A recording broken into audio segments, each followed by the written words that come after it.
Bismillahirrahmanirrahim. Assalamualaikum warahmatullahi wabarakatuh. Perkenalkan, nama saya Ahmad Hafiz. Saya dari kelas 1D, Prodi Teknologi Informasi. Di sini saya ingin menjelaskan atau memberikan contoh tentang dual boot Windows dan Linux, sekaligus untuk memenuhi tugas dari dosen saya. Langsung saja.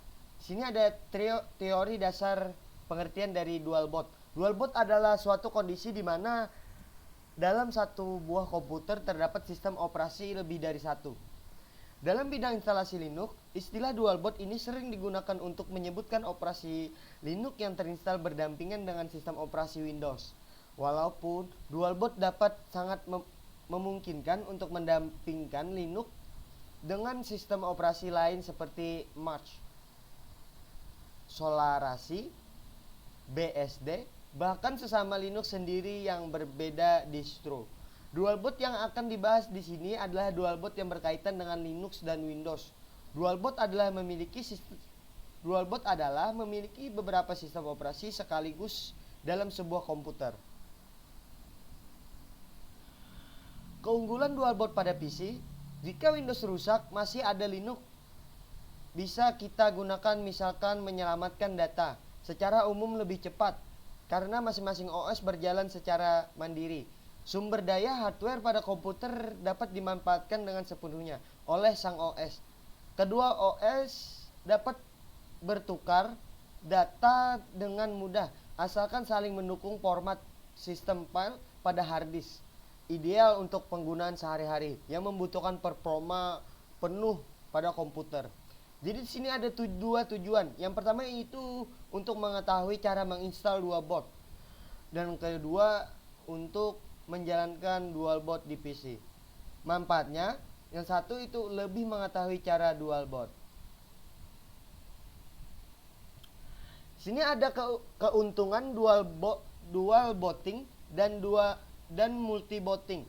Satu, menginstal beberapa sistem operasi pada komputer yang sama agar dapat menggunakan beberapa sistem operasi yang berada, akan lebih hemat biaya daripada harus menginstal beberapa sistem operasi pada beberapa komputer yang berbeda.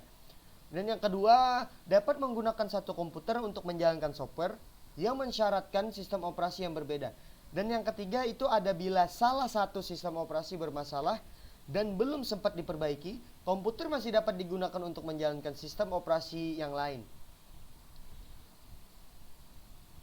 Di sini ada dua kekurangan dari dual booting. Yang pertama, ribet instalasinya, baik instalasi OS-nya, driver maupun konfigurasi lainnya. Dua, memakan banyak ruang hard disk. Langkah membuat multi booting antara sistem operasi, terlebih dahulu format media eksternal USB Anda dengan format FAT32. Install dan jalankan software export. Buka tempat penyimpanan file image OS ISO Anda dan drag ke jendela aplikasi export seperti gambar di bawah ini. Setelah Anda drag, akan muncul jendela baru seperti gambar di bawah ini. Pilih add using group DOS ISO image emulation, kemudian pilih add this file. Akan tampil pada jendela export seperti gambar di bawah ini. Ubah nama OS instalasi sesuai dengan yang Anda inginkan pada kotak help text dan lakukan cara 3 dan 4 untuk mendrag file OS ISO lainnya. Setelah file OS image ISO yang ingin Anda masukkan multiboot, klik tombol create USB seperti gambar di bawah ini. Pada bagian select USB driver, pilih eksternal USB yang ingin Anda jadikan USB multiboot. Pada select USB drive, pilih drive USB eksternal yang ingin Anda jadikan multiboot. Pada select bootloader, pilih size Linux atau recommended. Kemudian klik OK. Maka export akan melakukan proses membuat boot USB pada eksternal USB Anda. Tunggu sampai proses selesai. Bila telah selesai, maka Anda boot melalui USB Anda, maka akan tampil seperti gambar di bawah ini. Pilih OS yang ingin Anda gunakan. Di sini ada contohnya, seperti gambar di bawah ini. Pilihlah yang ingin Anda gunakan. Untuk kesimpulan, dari uraian singkat penulis di atas, dapat penulis simpulkan sistem operasi adalah software pada lapisan pertama yang ditempatkan pada memori komputer pada saat komputer dinyalakan. Slack adalah sistem operasi Linux yang modern, portable, dan cepat dengan sistem bersifat modular dan desainnya yang luar biasa.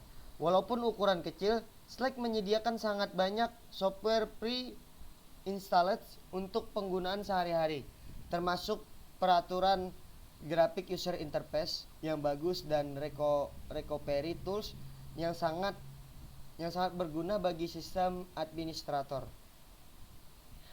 Sedikit saran, dalam makalah singkat ini penulis ingin menyarankan kepada rekan mahasiswa untuk terus belajar mengembangkan sistem operasi Linux yang open source, mendistribusikannya secara gratis dan tidak memakai produk-produk bajakan, khususnya software komersial yang dibajak.